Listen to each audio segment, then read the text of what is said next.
உறவினர்கள் வெட்டப்பட்டு உயிரிழந்ததற்காக சாலை மறியலில் ஈடுபட்ட நபரை வழிமறித்து கொடூர ஆயுதங்களால் தாக்கிய மர்ம கும்பல்.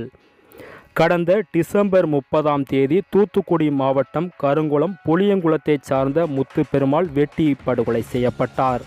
அவரது கொலையை கண்டித்து தூத்துக்குடி மாவட்டத்தில் பல்வேறு இடங்களில் மக்கள் ஆர்ப்பாட்டமும் சாலை மறியல் போராட்டங்களிலும் ஈடுபட்டனர். குறிப்பாக திருவைகுண்டம் ஒன்றியத்திற்கு உட்பட்ட சிவகாலை கிராமத்தில் அதிக அளவில் மக்கள் சாலை மறியல் போராட்டத்தில் ஈடுபட்ட போது குறிப்பிட்ட சமூகத்தைச் சார்ந்த முத்துசாமிபுரம் சிவா அங்கு மறியல் செய்து கொண்டிருந்தவர்களை அரிவாளால் காட்டி மிரட்டியதின் அடிப்படையில் மறியலில் ஈடுபட்டவர்களுக்கும் சிவாவுக்கும் கைகலப்பு ஏற்பட்டது. இதை மனதில் வன்மமாக கொண்டு முத்துசாமிபுரத்தை சார்ந்த சிவா மற்றும் கூலிப்படையைச் சேர்ந்தவர்கள் நேற்று இரவு இருசக்கர வாகனத்தில் வந்த சட்டம் படித்த சிவகாலைபுரத்தை சார்ந்த சின்னத்துரை மகன் மாரிமுத்துவை கொலை செய்ய வேண்டும் என்ற நோக்கத்தோடு வழிமறைத்து பயங்கர ஆயுதங்களை கொண்டு கொடூரமாக தாக்கியுள்ளனர். கொடூர தாக்குதலில் உடல் அசைவின்றி கிடந்த மாரிமுத்து இறந்து விட்டதாக பதறி அடித்து சிவாவின் கூலிப்படை ஓடியுள்ளது.